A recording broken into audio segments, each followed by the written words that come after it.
Bismillahirrahmanirrahim. Assalamualaikum warahmatullahi wabarakatuh. Apa kabar anak-anak? Semoga kita semua dalam keadaan sehat serta tetap semangat meskipun dalam keadaan pandemi ini. Bertemu lagi bersama Ibu Nadia Pahira, mahasiswa PLP Universitas Siliwangi. Senang rasanya bisa bertemu lagi dengan kalian meskipun tidak secara tatap muka langsung.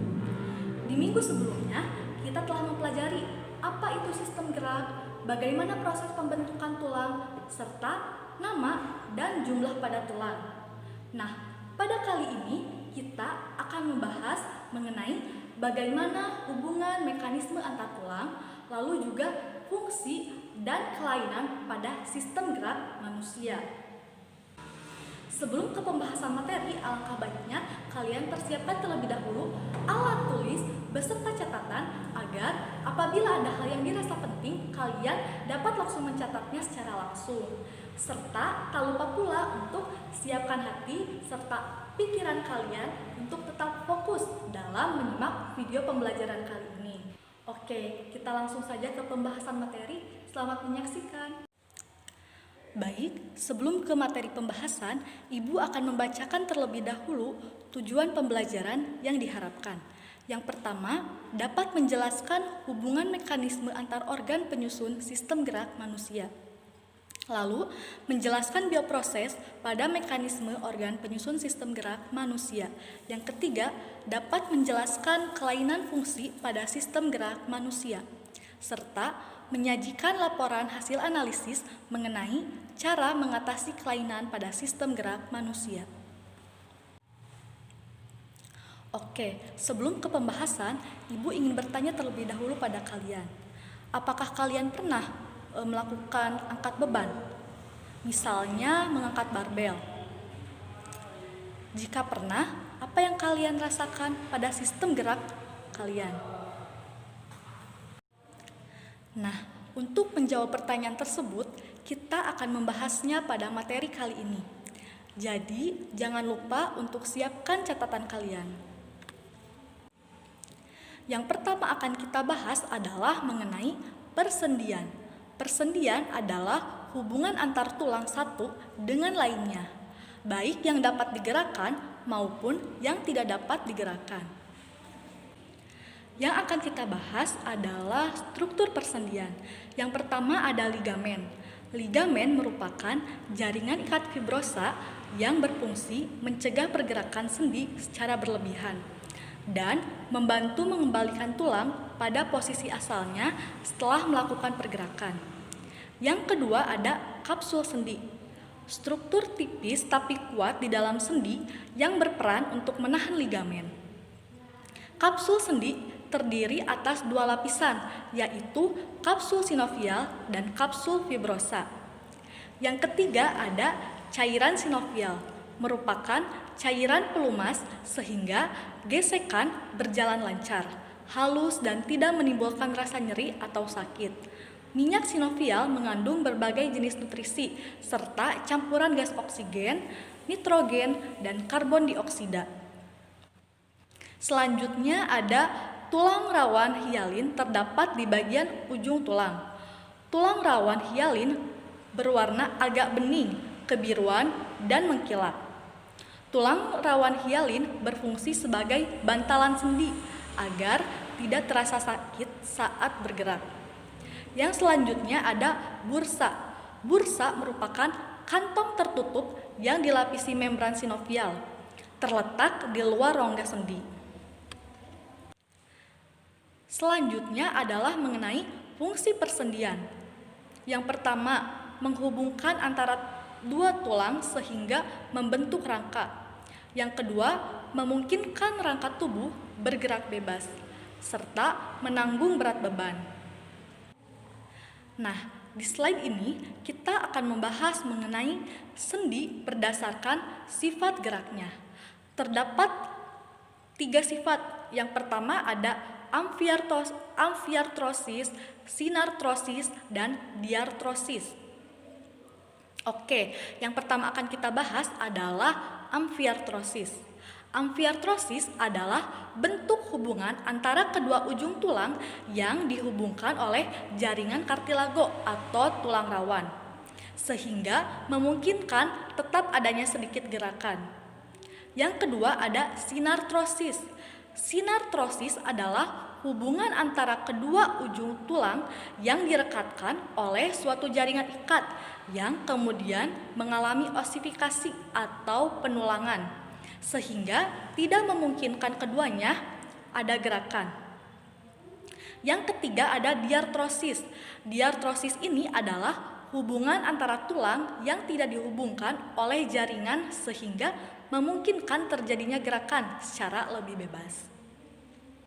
Selanjutnya mengenai sendi berdasarkan arah geraknya.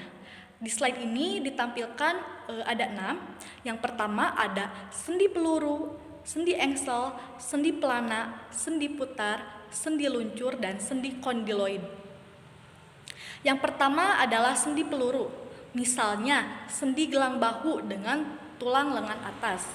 Lalu ada juga sendi engsel, misalnya sendi jari tangan dan jari kaki.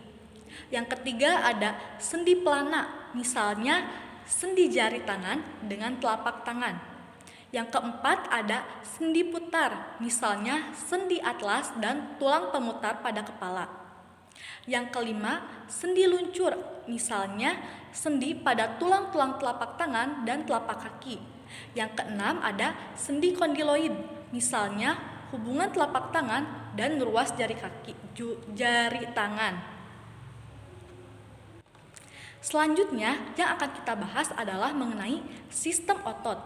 Sistem otot adalah jaringan-jaringan yang berfungsi sebagai alat gerak aktif, sementara rangka tubuh merupakan alat gerak pasif.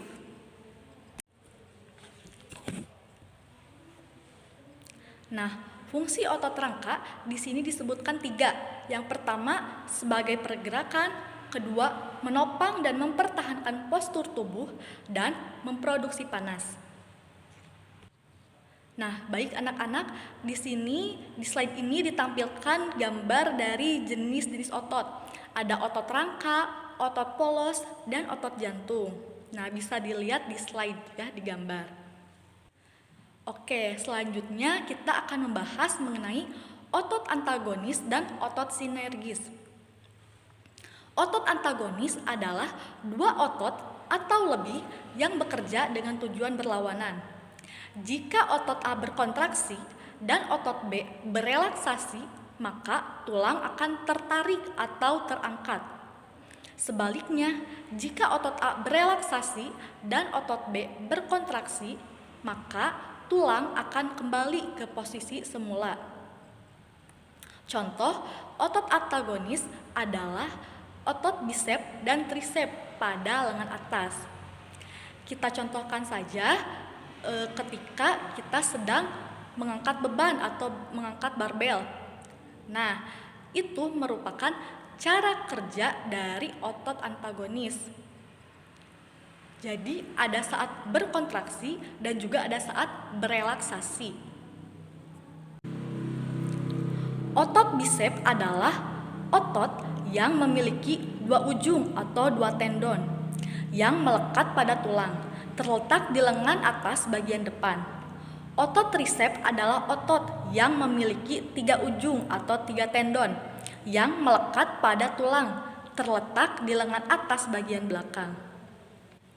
Jika otot bisep berkontraksi dan otot trisep berelaksasi, maka lengan bawah akan terangkat.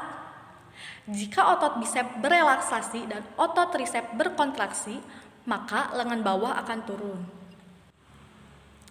Yang selanjutnya ada arah gerak otot antagonis.